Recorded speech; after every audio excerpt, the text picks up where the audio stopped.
Health America's Back to School Expert Panel. My name is Julie Preter. I'm the Executive Director here at Mental Health America. This evening, we have partners from various different organizations, and this evening, tonight, is being brought to you by the Sheboygan Area School District, Lakeshore Community Health Care, Ozaukee Community Therapies, the Sheboygan County Public Health Department, Mental Health America, and this is being funded by the United Way of Sheboygan County. I want to thank you so much for tuning in this evening. This panel this evening is for parents, and we're so looking forward to having experts guide us through what back to school is going to look like. You have gone through a lot since March, and I know you probably have a lot of questions about what you're about to embark on with your children. Please know that the community is here for you, and we look forward to providing you information this evening around mental health and behavioral health within Sheboygan County. Tonight's panelists include Carla Vorpal. Carla, if you could raise your hand. Carla is from South High School. She is a social worker. We have Carissa Frank, Executive Director at Family Resource Center.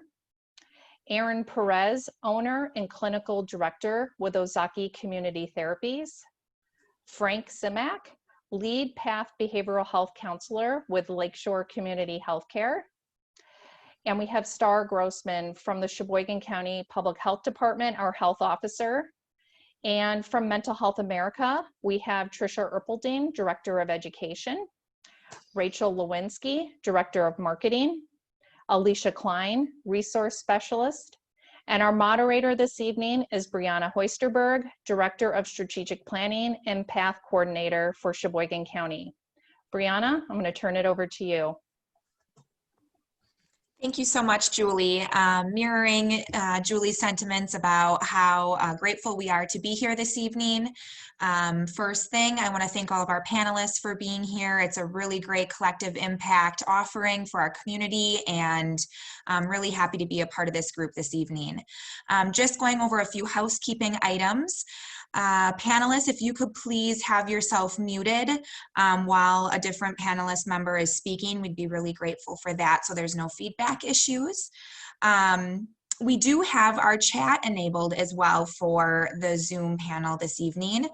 Rachel Lewinsky, if you want to raise your hand, she's going to be watching that chat group. So for participants who are joining us, if you do have any questions during the topic area or about any other item that may come up, please feel free to post your question in the chat. Rachel will be monitoring that, along with several of us other panelists. So we will do our best to answer your question during the panel.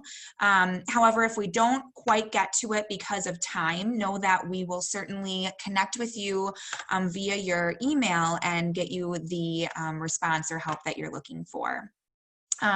This evening, we do have 5 different topic areas, and I will be posting each topic item in the chat as well, so you can follow along. If we have any questions during each one, again, put it right in the chat. We will be monitoring that. Each topic item has a lead panelist that will be commenting, but panelists can jump in should they need to add some more information, or if they have any other statements that they would like to add to that as well.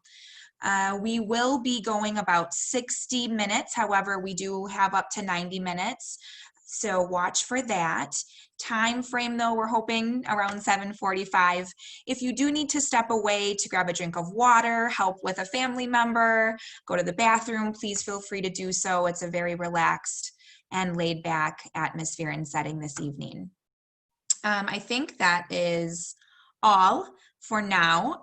We will be referencing our back to school website often.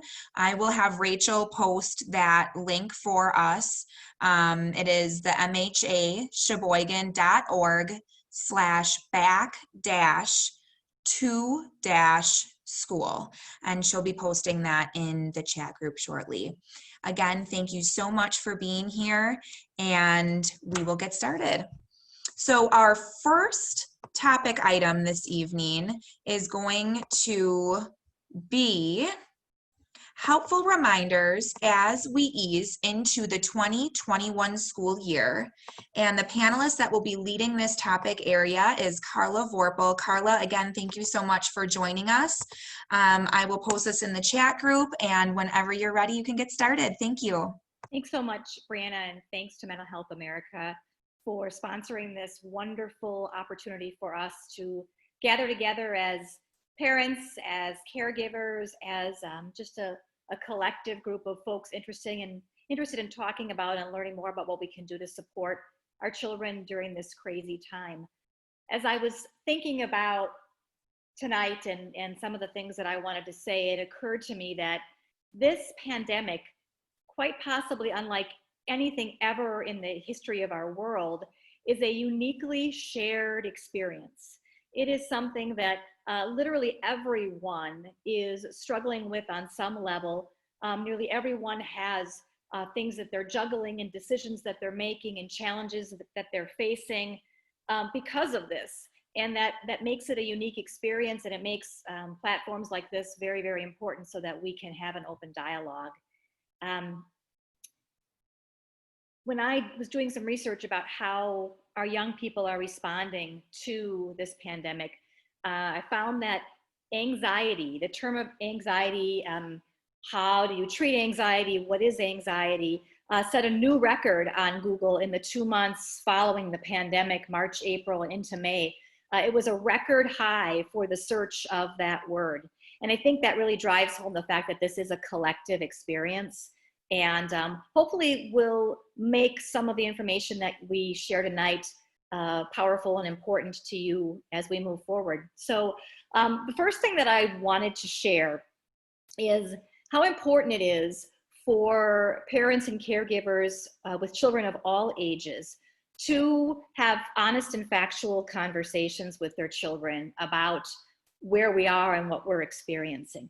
I think I'm guilty of this, and I'm sure other people are. At times, we really underestimate the ability of our children to understand what's going on and their unique sensitivity. They're all like little radars, right? Just taking in everything around them. And they really do know that something's up. It's almost impossible for them not to know. So pretending that everything is okay and don't worry, things are normal, just isn't fair to them. So having an honest conversation, and there's a wonderful saying, if we want to name it so we can tame it. And once something is named and talked about, it kind of loses its power. So with older children, with our middle school and high school age kids, it's important that we talk to them about what their worries are and asking them what they're concerned about. Middle schoolers and high schoolers have the vocabulary and the ability to have really honest and direct and often very interested and powerful conversations about what they're experiencing. So recognizing that they probably all are experiencing some sort of worry, probably many, and being able to just sit down with them and say, hey, I know you're getting ready to head back to school on Monday or Tuesday or Wednesday. How are you doing with that? Because this is going to be a different year. And I know I've got some worries. Maybe I can tell you some of my worries and you can tell me some of yours, and we can go through this a little bit together. And with the younger children, just recognizing and being honest with them that school is going to be different. It's going to look different. It's going to feel different. There's going to be probably different people in their lives in school, talking to them specifically about what it's going to look like, and that they will be wearing masks, and they probably won't be out at recess with the whole school, and just being straightforward with them that, yeah, it is going to be different. That being said, it doesn't mean it's not going to be fun and an amazing, wonderful year as well.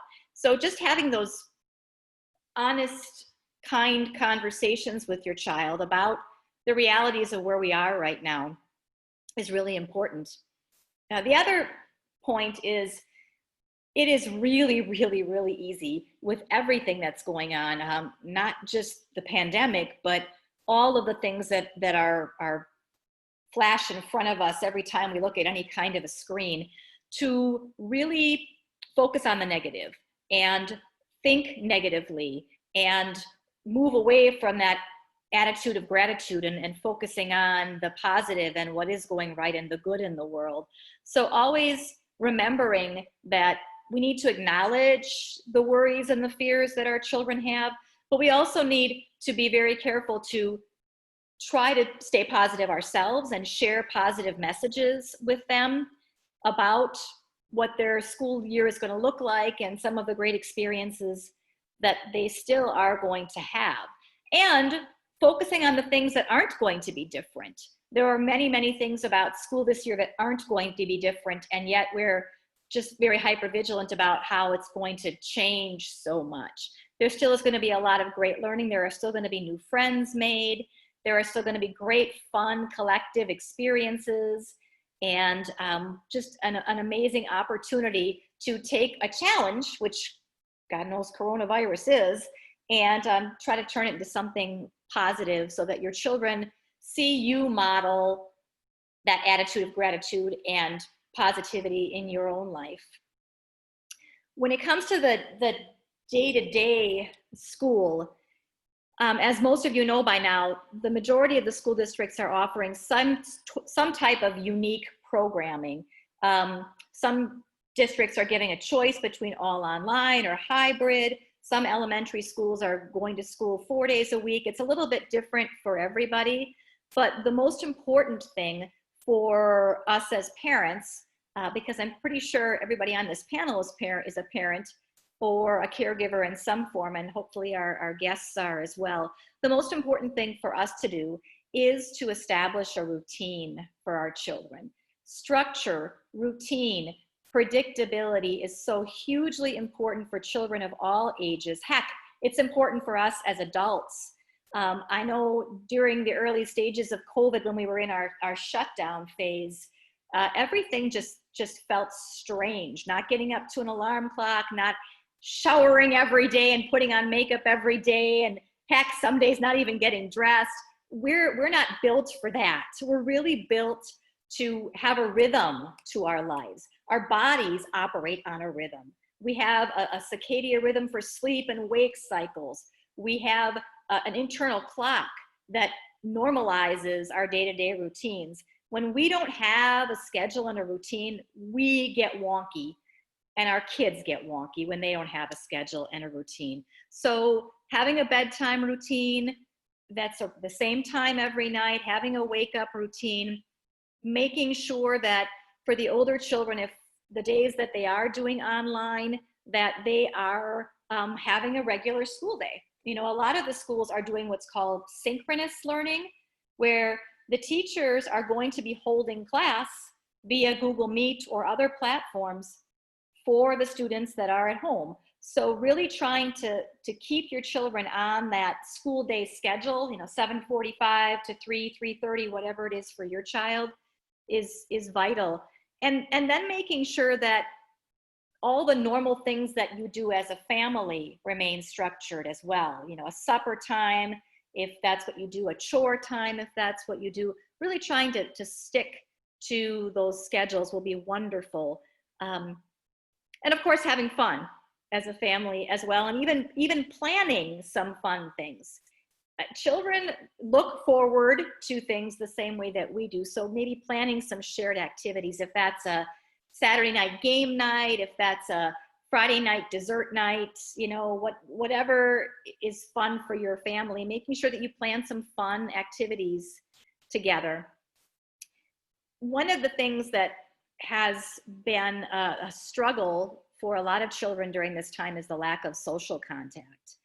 And it's so important for children of all ages that they have that ability to interact with children of their own age, with adults, with other people in their lives. And in general, the research shows that children who do have a lot of social interaction are happier, healthier, less anxious, appreciate life more, and generally do better in their adulthood. So doing whatever you can to make sure your children still have social interaction in a way, of course, that is safe and that you're comfortable with as a caregiver, and making sure that those opportunities present themselves. In the early days of COVID, my husband and I, who are usually pretty darn tough on our kid when it comes to video games and interacting socially on those video platforms, we backed off of that because it was an opportunity for him to interact socially with his friends during those times of shutdown. So just finding out what's best and healthiest for you and your children. And then if you have younger children, really making it a point to set up play dates, but again, play dates that are safe. Play dates with maybe folks that you know have been careful and maybe share your same views about what safety during this pandemic looks like. I know it's not as fun, but virtual play dates, playing board games with maybe family members, cousins, whatever is the most comfortable, but making sure, especially if your children are doing an all online platform, making sure that they still have opportunities to be social and to interact with their peers. So I know at South High, a big part of the first many days of school is going to be actively teaching children and teaching our students at South, what does being safe look like at school? And I guarantee you, no matter where your child is going, no matter when your child is going, even if they're going online, there will be an extensive amount of time put aside to actively teach out what it looks like to wear a mask, what it looks like to walk down the halls 6 feet apart, what it looks like to wash your hands 6, 7, 8, 9, 10 times a day, what it looks like to not touch your face. They're going to be actively teaching that to children of all ages. The high school is, of course, going to look very different than the elementary school. I was involved in getting things ready at South, and of course, we are going to teach that very directly and with a whole lot of role modeling, whereas the elementary schools are going to find fun videos and interesting ways to do that through social stories and picture books and things like that. So just knowing that your children, in addition to whatever things you've taught them about being safe during COVID, your schools are also going to be very actively doing that as well. And the last thing that I wanted to share is every school is doing a little bit something different with their planning. So as a parent or a caregiver, just knowing what your child's school, what their plan is, and what school is going to look like for your child. I know MHA has a wonderful document that is going to be shared that kind of shares all the different schools and what things are looking like at that particular school. And I encourage all of you as parents and caregivers, call your school. The folks there are waiting for you. They're fully expecting parents to call with questions, and we welcome that. We want our parents to be informed, feel good, feel comfortable about what their child's education is going to look like those first several days, and indeed into the school year, as long as we need to continue down this path. So those are just some helpful reminders to kind of get us started as caregivers when we are thinking about what the next several months are going to look like for our kiddos. Thank you, Carla. Yes, there were some really great topic items there, subtopic items to kind of ease our way back into the 2021 year. Thank you so much. I want to just briefly highlight some of the things that Carla spoke to. Again, anxiety being high during this time, I think for all age groups. And what was interesting is our MHA National found that youth who took our mental health screening, at risk for anxiety, and it was over 83%. And so not that that's there to scare anybody, but just to say, hey, when Frank's talking tonight or Trisha or whomever that pops on, Aaron, that we kind of listen to what to look for. Who can I call? Who do I know that's my backup, my go-to person in the community? So if I see these things, that I know where to go and who can help me. So thank you for bringing that up, Carla. I do think that's a big topic item. I really appreciated you bringing up kind of together modeling what we're looking for with our students, with our children, and just to be an open book. That obviously we know children respond to that. And when we're open and we're showing our excitements, our vulnerabilities, etc., that they feel that they can do so as well. And I think that's huge for all age groups, but especially our teens, who kind of have that imaginary audience and don't always share as much as some of our younger students. The balancing of that and setting a routine, I think, was huge. You brought up, I want everyone to remember that. But I think to also know, Carla, that if you have a routine set up, and I don't know if any other panelists want to speak to this as well, if you have something set up that's your routine and it's not working, to know that it's okay to maybe switch it up a little bit, or to call, like Carla said, call your school, call your student's teacher or an educator you feel comfortable with to say, hey, you know, this isn't working, you know, what can I do? Because like Carla said, this is brand new for everyone and they're waiting for your phone call. So if you're struggling to keep those lines of communication open, it's going to be this beautiful relationship, I think, between, even more so than it used to be, between home, parents, caregivers, and schools. So I really appreciated that balance and that routine comment, Carla. Thank you. And I think too, the social interaction, there is a lot of research, like Carla said, to showing that the more social interaction we have, more fun we have, a little more happy, a little more upbeat, and there's research to that. And so we posted in the chat group a link for how to set up safe play dates. I also know that Star, she's probably available with some coworkers. I know they're working with schools. So if you ever have questions, I think they probably have information on their websites on things to look for. We do as well. Again, that back to school website that Rachel posted above has some really great information on how to do those things safely, as well as that article that we posted. We also have a hand washing sign. It's a mindful hand washing sign, so it kind of switches it up than the general posters that maybe you've seen. Keeps it fun. Again, that PDF can be found on our back to school website that Rachel posted. So those are some takeaways that I got. Thank you so much, Carla, from that. I want to open it up to the panel, however, if there's anything else you want to add or that you appreciated. Thank you.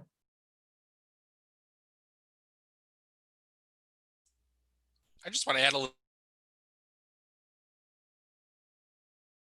or students, there's going to be so much change in variables that are unknown, and having that routine at least gives a little bit of sense of controlling some variables that are in our control, whereas then we can worry about the things that aren't in our control and that are, you know, these variables that will pop up and, you know, have to adapt and adjust as the school year, you know, progresses. And having that routine kind of allows us to have a solid foundation to adapt more quickly than not.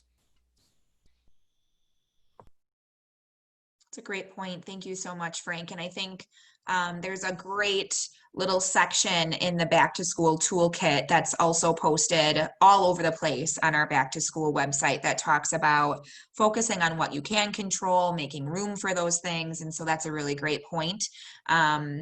Rachel, I think, has also posted the back to school parents. She said it has a list of plans for each school district, which Carla brought up at the end. You know, take some of that anxiety away from you. If you're not sure what's happening in your school district, like Carla said, you know, there's similarities, but there's also differences. So take that right off the weight of your shoulder and know what your school is doing. And again, give them a call if you have any questions. Yes. Anybody else have anything they want to mention or weigh in on? I would just like to say thank you, Carla, for opening with the statement that you made about the idea that we're all struggling with this in some way. I think that a lot of times, at least the people that I've talked to, and I know personally myself, sometimes feel really isolated, you know, that we're all dealing with this alone. And so it's nice to have that reminder that while we are a little bit more isolated than what we were prior to the pandemic, that we are all still struggling with this and having to deal with it in some way, and that none of us are alone in that. So thank you for that reminder.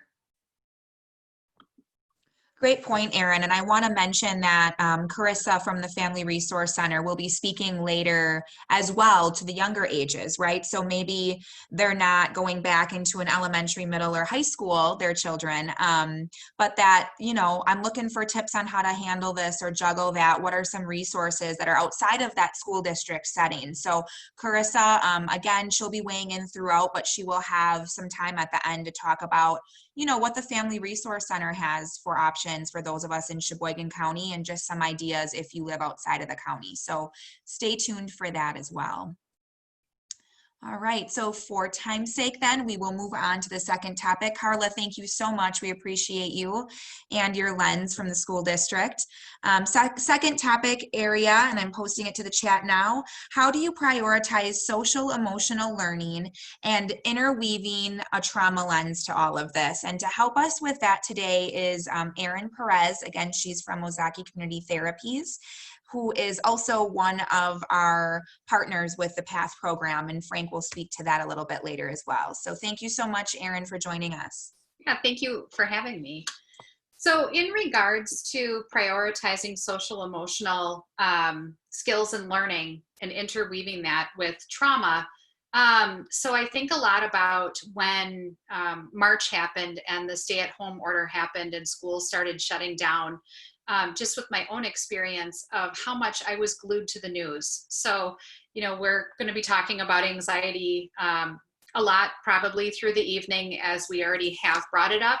And when we have that loss of sense of control, one thing that a lot of people do will try to get answers. So if we don't have an answer for something, if we don't know what's going to happen, we're going to be trying to seek those answers to help calm our own anxiety. So, you know, a lot of people look to the news, or they look to having conversations with other people to try and get some of that information. So as a parent, something that might be really helpful is just being cautious to what you're exposing not only your kids to, but yourself to. So with the news and with conversations, as Carla mentioned, kids are really smart and they pick up on things, and they know when you are anxious about something or when you're concerned about something, or they can sense that something's not going well or not right, or that something's up. And so they are like little antennas up, you know, trying to pick up information. And they themselves are also trying to get answers to their questions. And so, you know, you may have kids that are in the other room that you think are playing and are actually listening at the door or listening around the corner to try and get some of that information for the unknown as well. So just being very cautious as to what you expose your children to, as well as what you expose yourself to.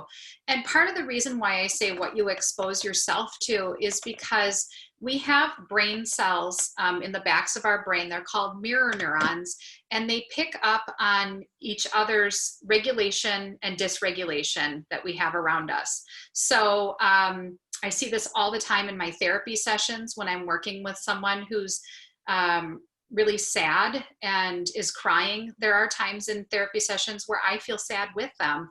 And it's not because of anything going on personally with me. It's my mirror neurons are picking up on their dysregulation and sadness. And most people do experience this. So if you go to a movie and you know, there's a funny part and everybody's laughing, you're likely to smile or laugh too. So those are your mirror neurons picking up on somebody else's regulation or dysregulation around you. So if you are dysregulated, then what are you sharing with your family at home as far as that goes as well? So when you couple that with unanswered questions and exposure to things that children may not be able to process or understand, it can really cause some challenges for them with anxiety. So making sure that you're taking care of yourself and that you're being cautious about that. And then also mentioning taking care of yourself. So the social emotional learning piece, something that I talk about often with parents is that everything that we learn about how to relate to our external world, we learn at home first. So learning how to manage our emotions, learning how to identify them, learning how to communicate how we're feeling, and asking questions and talking about things. We all learn that at home first. So what we witness, what we see, what we experience, and that all goes into our toolbox. So being able to, like Carla said, have those conversations with your kids at an age appropriate level, and also for your kids to witness having seeing a parent or a caregiver self-regulating. You know what, I'm having a really rough day today. I'm going to take 5 minutes and go for a walk. For your kids to see that, and for you to show them that, you are addressing your own needs as well, and seeing how you're doing that, are all things that are healthy, that are going into their toolbox as well, that they might use at some point, having witnessed that and seen that. I think that was just about all that I wanted to share. Wonderful. Thank you so much, Erin. Did any other panelists want to weigh in on social emotional learning, the importance of that this school year, and coming at it maybe with some trauma-informed lenses?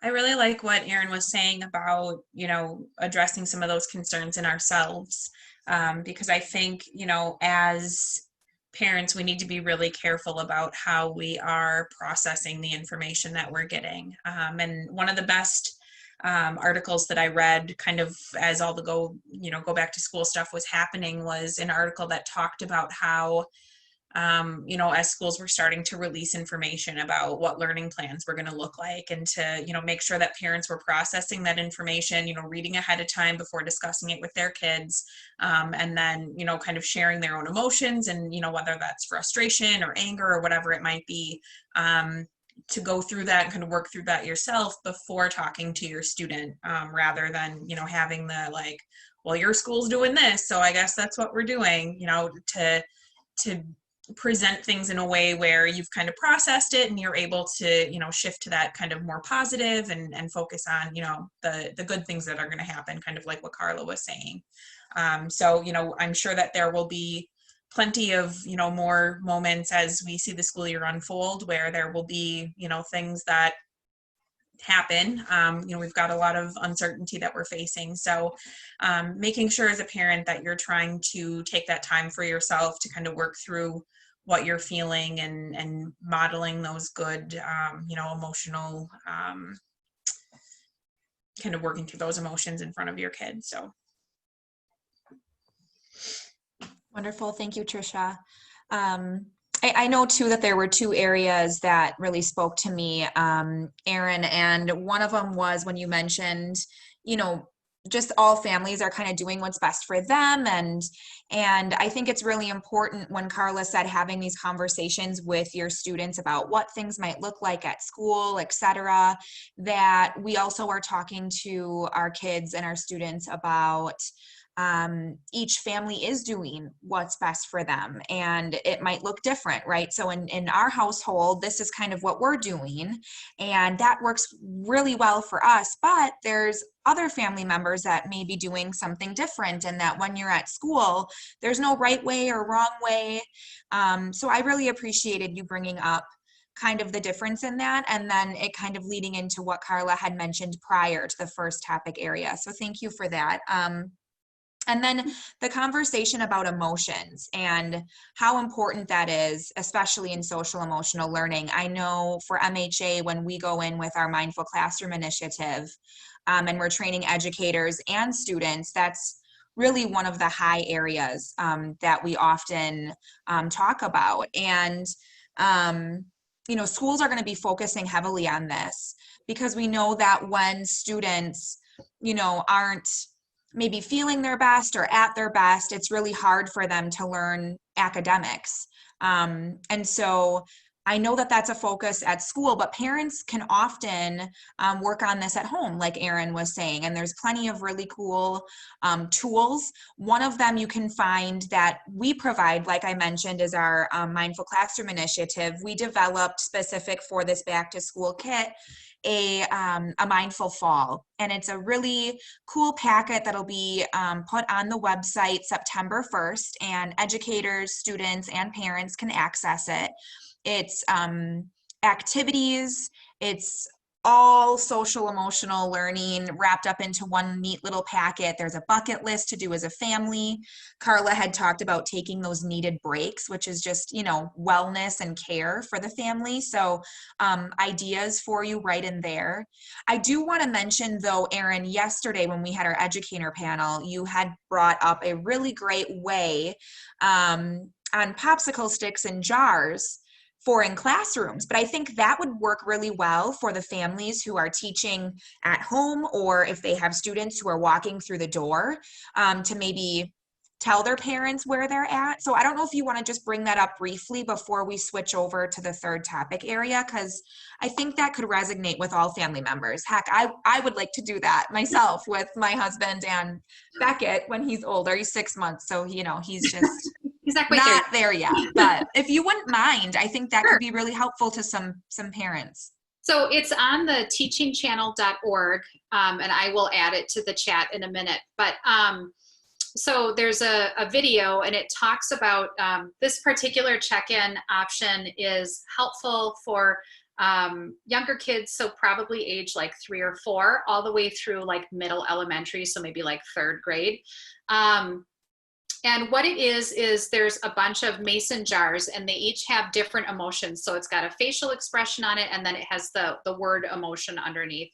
So happy, sad, mad, scared, things like that.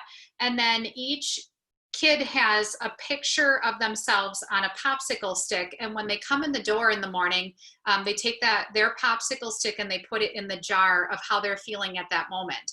And they can move it throughout the day, but it's a really good opportunity for the teacher to check in with that student to know what type of a student that they're getting that day. So we don't, you know, as human beings, we have good days and bad days, and sometimes we're all over the roller coaster during the day. And so being able to be aware of where your child is at that day might be really helpful in avoiding some meltdowns, or being able to have a new learning opportunity. You know, maybe they're having a great day and they're a little bit more tolerable, and they've got a little bit more threshold for tolerance. And so, you know, it might be a good day to maybe introduce something new, or to push a topic that they may not be as comfortable with on a day when they're not having such a great day.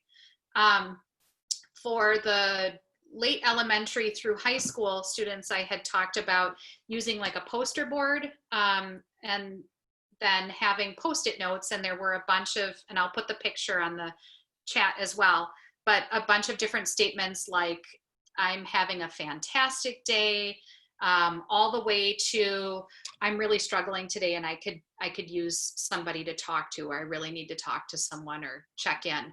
And so then students put their name on the back end of a Post-it note, and they post it on the board where, you know, with whatever statement is representing how they are that day. And then the teacher knows to, you know, again, what type of a student they're getting. Another thing too that I do a lot with families is I'll have a thermometer. So you can go on like Bing Images and just print out a black and white picture of a thermometer, and I will put 0, 50, and 100 on there. I also color code it for younger kids. So 0 might be green or blue, 50 might be orange or yellow, and 100 might be black or red. And then what we do is we go through, you know, what are some things that would put you at 50, or would put you at 0, or put you at 100, and then what does it look like to other people, and what does it feel like to you on the other side of the thermometer. So we do that on both sides for all 3 levels. And then every day we, so there's a variety of different ways that people have done it. So maybe they've put it on the refrigerator, and then they take a magnet, and each person in the family has a color-coded magnet, and they put their magnet on the thermometer where they are that day. So that can be really helpful too, whether a student is going to school or they're at home. I back before the pandemic, I would have children do this before they left in the morning and when they would come home from school. So during those transitions, so they could communicate with those around them how they were feeling that day. And it's a really good opportunity for them to self-scan and just be aware of where they're functioning that day too.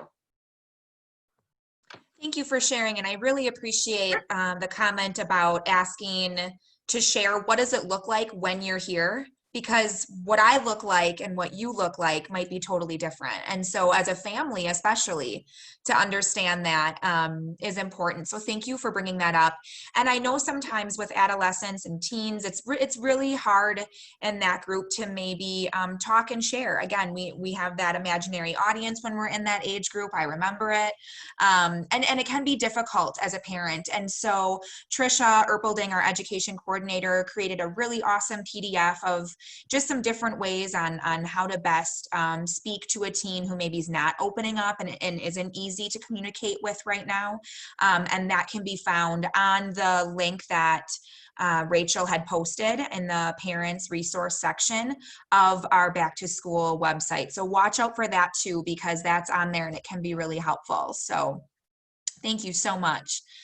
Before we switch to stay on time, anybody else want to weigh in on this topic? All right, then we will move on. Erin, thank you so much. We appreciate you. I am going to post the third topic area, warning signs and symptoms, specifically towards mental health and maybe what is normal stress? What does that look like, or what should I be looking for, not only in my children or a student, but also in myself or my spouse. And so Frank Simak from Lakeshore Community Health Care is going to be our lead in this area. Frank, thank you so much for joining us. Excellent, thank you. And I will build on to the excellent information shared by Carla and Erin so far, specifically aimed at stress. And I just want to start by saying stress experienced by everyone, right? You know, building on Carla, Erin talking about these shared experiences, stress, and during the last few months and anticipating the months forward, there's going to be a lot of stress that's going to be experienced. And I just want to preference too, you know, not all stress is bad. You know, stress is a natural instinct to help protect ourselves. But sometimes when we have too much stress, it turns into what's called toxic stress, and it really interferes with our ability to manage our days and our daily responsibilities, or even our emotions. And specifically on, you know, how that interferes with us, sometimes you as a parent, you know, anticipating the school year and going through it, there's going to be a lot of pressure to kind of go, right? And there's not going to be much opportunity to kind of slow down or pause or just like, what is going on, what's happening?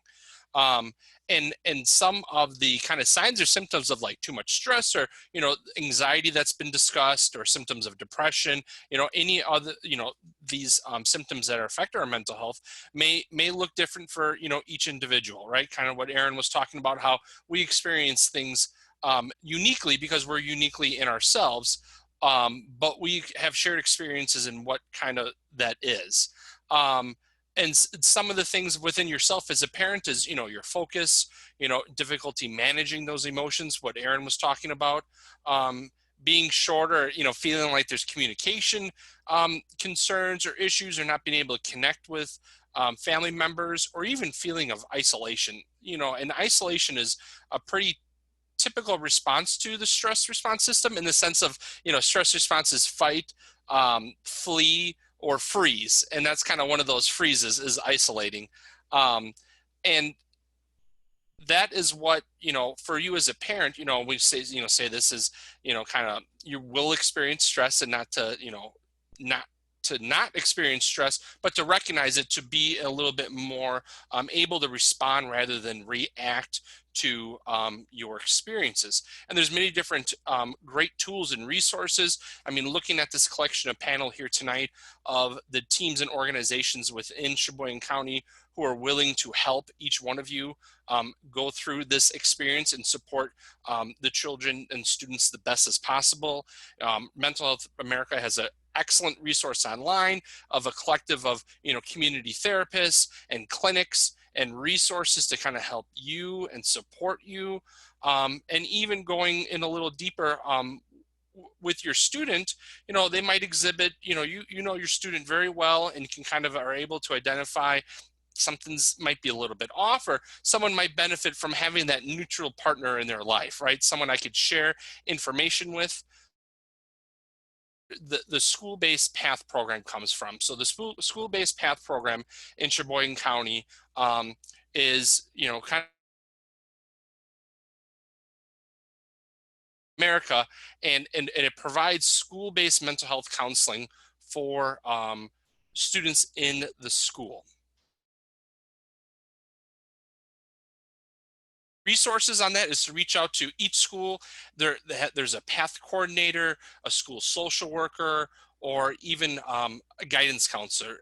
Everyone there is aware of the PATH program, and one of kind of the prerequisites to the PATH program was always there had to be some sort of barrier to community treatment. Well, that barrier now is the pandemic, so there is no barrier. If the PATH program is able to help your student become a little bit more stable and able to focus a little bit more in school, please feel free to reach out to those school resources.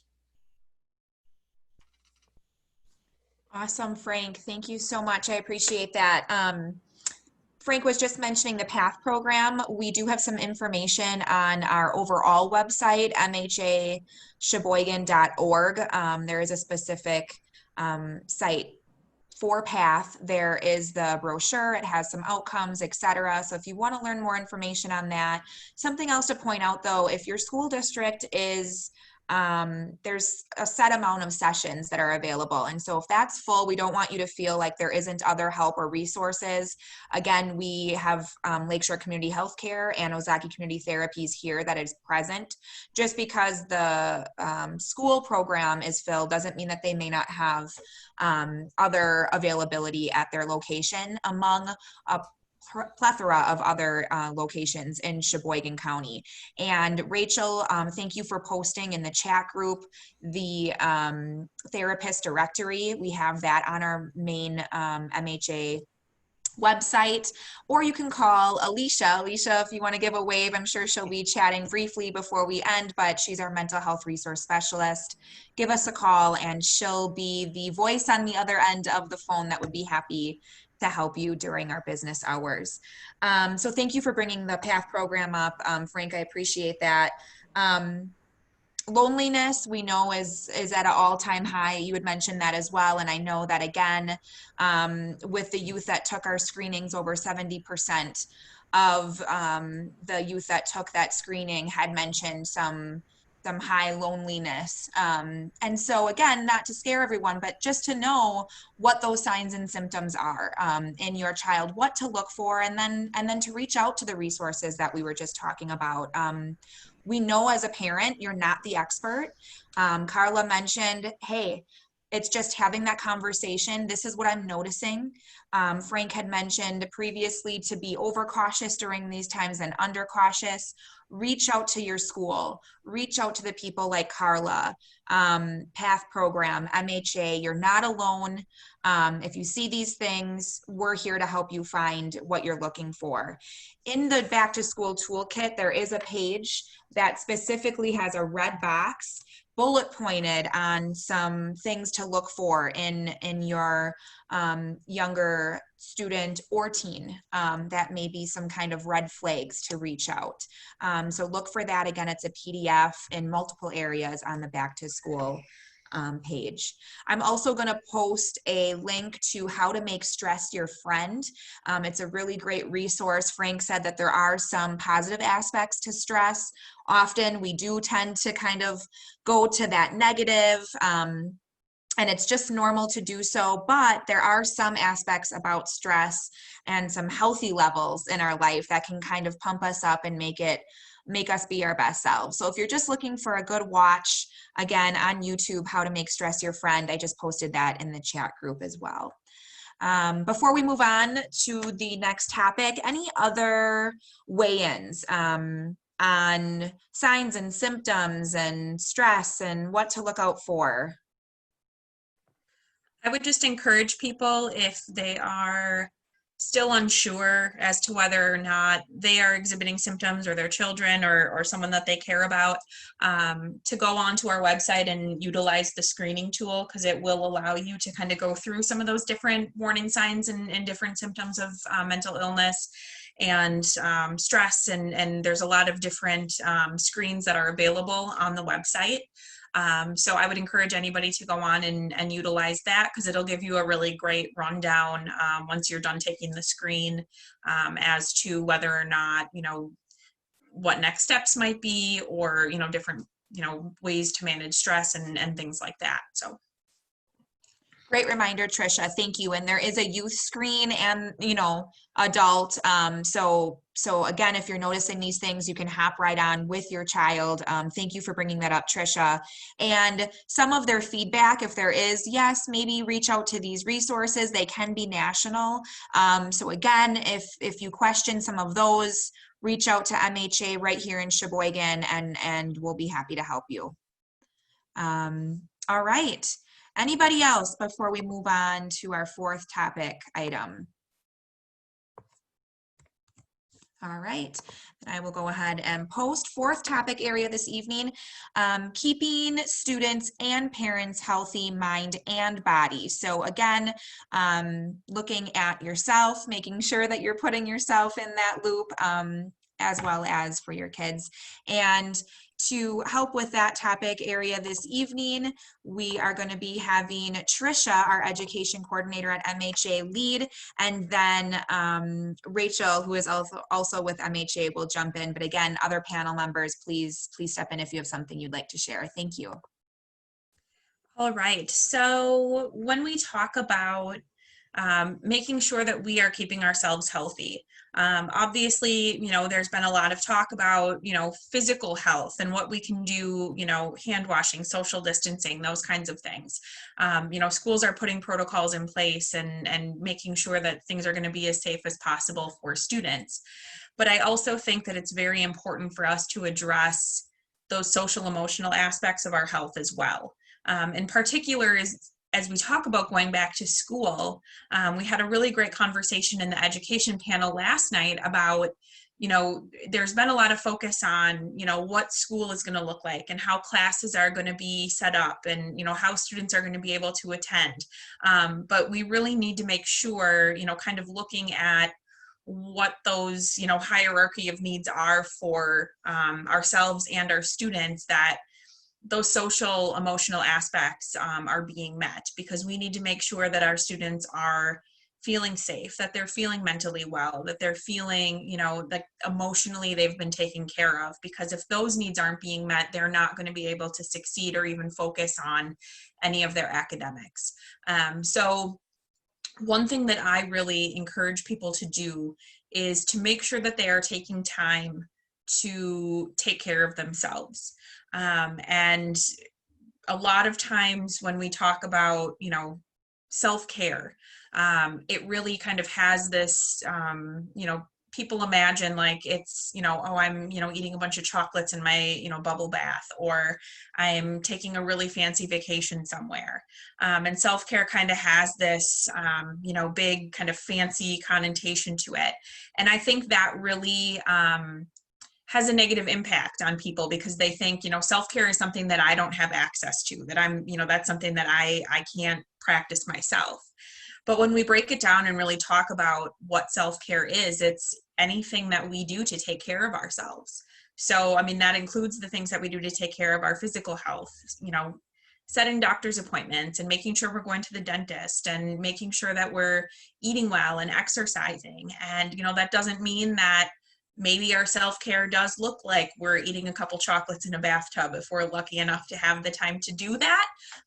But that's more of kind of that, short-term escape. It's not something that we're doing in the long term to really make sure that we have kind of that baseline met. So, take care of your physical health. Make sure that if you are starting to feel some of those kind of signs and symptoms of stress, that you're taking that step back and really looking at, what can I do? What kind of routines can I put in place? What kind of stress management techniques can I use in this moment? And, for us as parents, it's so important for us to be able to take care of ourselves, because we are not going to be able to take care of our little ones and our older students if we are not utilizing these things ourselves. We, in order to take care of others, we need to take care of ourselves. And we, often reflect back on the analogy of airplanes back when we all used to fly on them all the time. When the oxygen mask drops down, you put the mask on yourself first, because if you are not able to help anybody around you, everyone's kind of out of luck. So put that oxygen mask on yourself first. If I feel better when I'm able to take a 5-minute walk. If I'm able to just kind of take a step back and, take a deep breath. If it's, going outside for a few minutes, knowing, even telling your kids, hey, you know what, I'm feeling kind of frustrated right now. Just give me, a moment or two and I'll be right back to help you. So really just recognizing and modeling the positive emotional management and stress management in front of your kids sometimes too, letting them know that it's okay to have feelings, but that we want to make sure that we're addressing them in healthy ways. And I also think too, and we've touched on this a little bit, that as humans, we do tend to focus on those negative aspects of life. And I think right now in the COVID pandemic and some of the, kind of social issues that are happening in our communities and some of the other kind of negative things that are going on, it's really hard for us sometimes to focus on some of the great things that we have happening in our world as well. So taking that time to be grateful for the amazing things that we have going on, and, whether that's friends or family, or, having a quick break to eat a piece of chocolate, whatever it might be, just finding a couple of those things throughout the day that you can say, this is a good thing, and I'm grateful for this. So the example I used the other day was being grateful for, I have a really squishy pair of flip-flops that I love to wear, and I was just very grateful that day, even though there were some other kind of things going on, that I had my squishy comfy flip-flops on. So whatever you can find to help yourself and to take care of yourself. And we have a lot of really great resources for parents on our Back to School Toolkit online. There's a really great article specifically about how parents can practice self-care in a practical way, and recognize that, some days are a little bit more difficult than others. And maybe, that day, the self-care that you were able to do was taking a shower and brushing your teeth and, getting your kids mostly through their day of virtual learning. And congratulations, you got through the day and you did things that you needed to do. So, don't be too hard on yourself. Do what you can to support yourself. And if you do need help, access our toolkit, reach out to help. And we're here for you, and we're supporting you, and we are going to have your back as much as we're able to throughout this school year. So reach out to us if you need us. Thank you so much, Tricia. Really great points there. I think self-care is one that can get overlooked. I know myself, I had to say, did I shower? When did I shower? As a parent, or you just don't put yourself first. And I think that's normal, that's natural. But this school year, if you could do one thing for yourself, I would say try to schedule something in, and maybe it's not every day this big spa moment like Tricia was saying. Maybe it is, I showered, I washed my hair, I got my kids out the door, or we started online on time, and that's a big win. So remember those things. Thank you for bringing that up, Tricia. And if you need a sounding board, if you need more support, or if you're enjoying such things like this panel, on our Back to School website in the parent section, again, the link Rachel had posted earlier, there will be some wellness circles coming up for parents. Right now, we have the first one scheduled in September, but they will pop up through the school year. And again, it's just a safe space for parents to come together, to learn what everybody's doing, to maybe speak to some frustrations. And so we've had a few for different areas and groups, and they're really helpful. And I think people walk away feeling just a bit better than they did when they first came into the wellness circle. So look for those. And then a big thing is gratitude. We have a video that we share often with MHA, and I don't know, Rachel, if you have a moment to pull up that gratitude video, or if it's in our YouTube channel. But there is a statement in this awesome gratitude video, and believe me, we at MHA watch it often. It's a great reminder when you're just having a hard day or you're feeling bad, to watch this video. Keep it tagged in your favorites. Believe me, I watch it often and it's almost never enough. But there is a phrase that says, if I spend my day as if it was the first day, or the very last day, then I will have spent this day very well. And so on those really tough days, it's okay to say, this is a moment of suffering right now.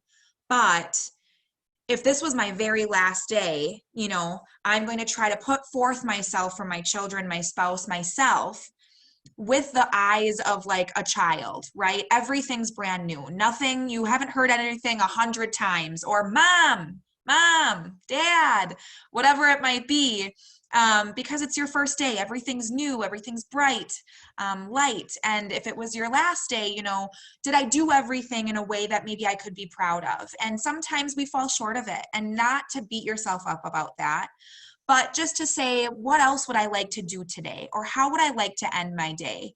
Maybe it is doing the routine, getting back on a routine, tucking my kids in, holding them close, doing something for myself, writing in a gratitude journal, whatever it might be.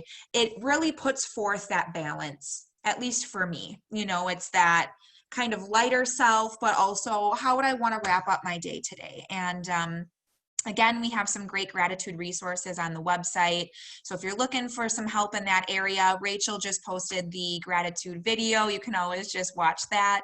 But really great point. Thank you so much. And if you are make a to-do lister like myself, I would say that that's great, and it can keep us on task. I really love Post-it notes, believe me. But sometimes self-care is me making a got done list rather than a to-do list, because I don't know about everybody else, but it seems like that to-do list sometimes just doesn't quite get smaller. And so if I feel bad about that, I'll put all of the things that I got done that day. And that's right there as a moment of self-care, because we're all doing our very best these days. And we're here for you. We get that. And if you're struggling, just reach out, like Tricia said. So thank you. Anybody else want to weigh in on some self-care pieces before I hand it over to Rachel, who offers some really great things to our community as far as wellness is concerned? I even want to add too, you know, self-care, a lot happens, you know, outside, but even to remember when we're in the moment of these kind of stressful experiences and adapting and adjusting, you'll make mistakes, right? Because we all make mistakes. Making mistakes is part of being human. It's okay to be kind to ourselves when we go through these mistakes, because it's inevitable. So I just want to add that piece too, on top of, you know, self-care and, you know, doing what's helping ourselves. Absolutely. Thank you so much, Frank. Great reminder. Right. So there are a lot of offerings in the area that you can take advantage of, particularly through MHA. Through us, we do offer some outdoor yoga classes. They're outside, and so you get the additional benefits, mental health benefits of being outdoors. Actually, being outdoors right now is one of our healthier things that we can do. It can help us get together and socialize at a socially distant way, but getting some fresh air. And so a lot of these events that we're planning are on our website for under events. And they can be, again, a way that we get some support. So a lot of times when we take fitness classes or yoga classes or music classes or art classes, you know, whatever your go-to thing is for that makes you feel good, that is filling you back up. Those need to be prioritized, and unfortunately they're usually the last things to get done. I had a student today show up for the noon yoga class. But she said, no, I was running late, but I made myself come, you know, and she just knows that if she makes time for herself like that, it's going to benefit herself. It's going to benefit her students, her children. But it takes a little mental effort sometimes to force ourselves to go, no, I really need to do this. And I know it's going to benefit everybody around me. So I'm going to go through just really quickly, kind of showing our website and where you can find certain things. Let's go ahead and share my screen. So you guys can all see this. If you go to either Find Help, there's a ton of resources, right, very easy to find here. These are our general resources, and then our back to school resources can be found on these websites or web pages. So educators, we have a section for educators, for parents, for students K through 12, college students. We'll go to parents. And here's our wellness panel that we're running right now. So there's another one coming up, trainings and offerings that are in the community. Many of them are complimentary or free, or they're funded by a grant. Some do have a cost, but certainly you can reach out. Our Family Resource Center is right here. We have our wonderful representative from the Family Resources on the panel this evening. So they have some great offerings. So we put a few of our community programs as well in the area. My outdoor yoga for mental health is here. I also do write every week a Mindful Monday newsletter, and we've been playing off the themes of different attitudes and things we can focus on to help our mental health as we practice, whether it's you're practicing yoga, you're going for a walk, you're meditating, you can have those focuses anywhere. So this can be a place where, again, here's our different school districts that have their plans for reopening, COVID-19 specific resources, mental health specific resources, mindfulness specific resources. You can subscribe to the website or the newsletter here. So this is a very easy way to find some of the resources. You certainly can call our office. Alicia is fantastic. She can walk you through it with a little bit more of guidance. And any of us you can reach out to for questions regarding our website. Wonderful. Thank you so much, Rachel. And again, today we also have, like we said, Star from Public Health. We also have Carissa from Family Resource Center. They are wonderful options. We know that Public Health has been working very closely with the school districts and families. And same for Carissa. They do such a wonderful job, and they have a plethora of resources, even for younger kids. Like I said, this doesn't have to just be for, you know, the typical elementary to high school. So I'm just going to open up the platform first to Carissa. If you have anything that you'd like to share and touch on, we'd love to hear from you. Again, we have their link on our back to school website. And then as soon as Carissa's finished, Star, if you want to pop on and just share anything that you would like to for the evening, we're so grateful. Thank you. Yeah, thank you for having me. I had to make a adaptation right now because I had to pop into my room because my 4- and 6-year-old that normally love playing outside with my mother-in-law needed to come inside. So we're all just rolling with it. So at the Family Resource Center, we really are focused on that birth to 5 age range, but our parent educators have bachelor's, master's degree in child development and other related backgrounds. So if you are questioning, if you have a 4K or a kindergartner going into school and you want to know more about all the things that really everyone has been discussing, social emotional, what you can do to prepare for the school year, what is developmentally appropriate, what signs are they showing, or what concerns do you have, you can always call the Family Resource Center, and we can just talk that through with you and then connect you to any of the resources in the county if we don't have an answer for you. We also have Love and Logic classes, and that really is a span of all age ranges. So the curriculum, evidence-based curriculum really is across the board. We have parents coming in with teenagers, parents coming in with 3-year-olds. That's a really nice class for any parent to look into. So you can take a look at our website. We will be having a fall series this year, and look forward to continuing to do that throughout this year, especially, well, always, but especially now when parents are looking for extra resources throughout the year. We are looking at different things that we can offer the community that now we can't say, come to our program or come to our event. We're trying to do some videos that parents could actually, again, send in questions, pop in live on Facebook, and talk about different topics throughout the year. So please take a look at our website and our Facebook page as we continue to adapt some of our programming to those virtual options for families. And as well as if you have an older child going to school, but you do have a younger child at home, and that birth to 3 or birth to 5, we do offer our Parents as Teachers home visiting program. And as that is where usually a parent educator would come into your home, but right now we are doing that all virtually as a resource to look at child development again, answering any of your questions, home safety, anything like that. So that is another resource that you can reach out to us for. Wonderful, Carissa. Thank you so much. And I know that Trisha actually went through the Parents as Teachers, and she's a big advocate for a lot of the stuff that you do at Family Resource Center. So we know the benefits of all the things you offer, and we're so grateful to have you in the community.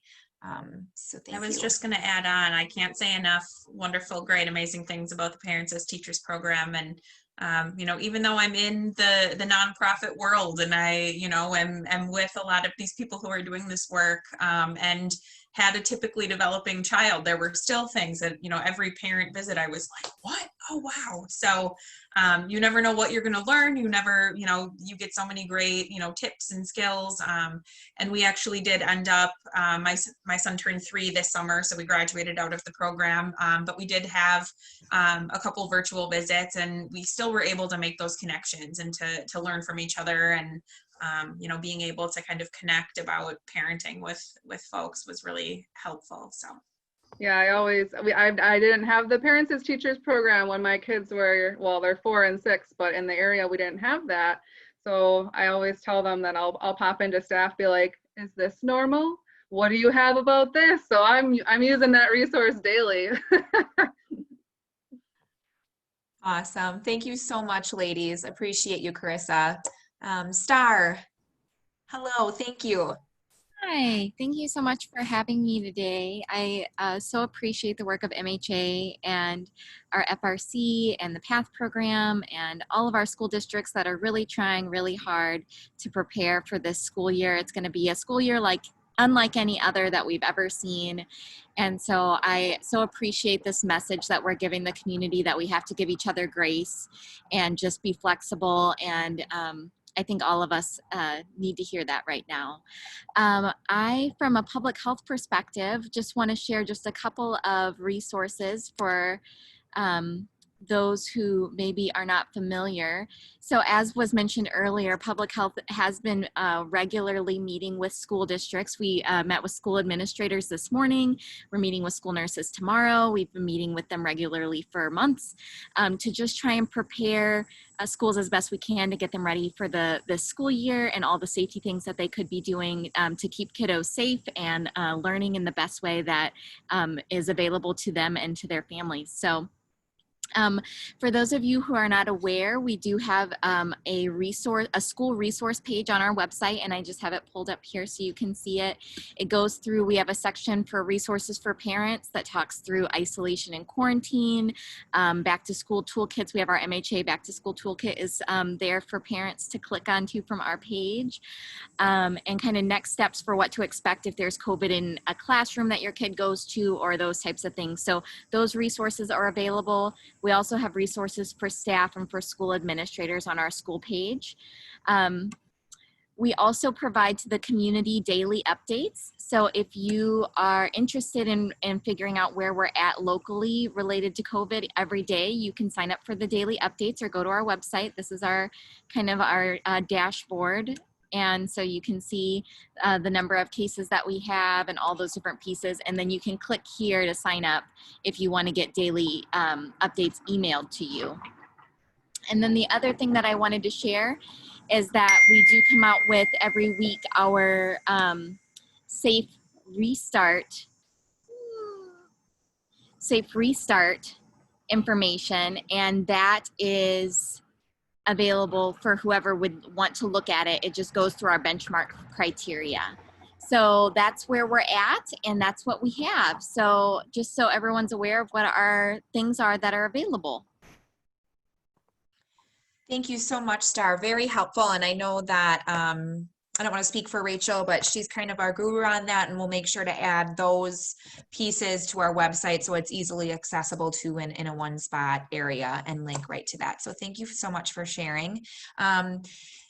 We went through our resources. We've gone through our 5 topic areas. I want to thank you so much for joining us, panel members, but I'm going to pass it on over to Julie again. And thank you so much for being here. Wonderful. Thank you, Brianna, for moderating this evening. As you can tell, this was an all-encompassing panel discussion this evening regarding mental health, behavioral health, self-care, and how public health interfaces with all of that. As the panelists said this evening, it's important to be having those conversations with your kids, but more importantly, you need to take care of yourself first. So make sure that you're reaching out if you are needing resources yourself. I would like to thank all of our partners for making this evening possible, and to the United Way for funding this this evening. Thank you so much, and we look forward to talking with you again. Thank you. Thank you. Good night, everyone.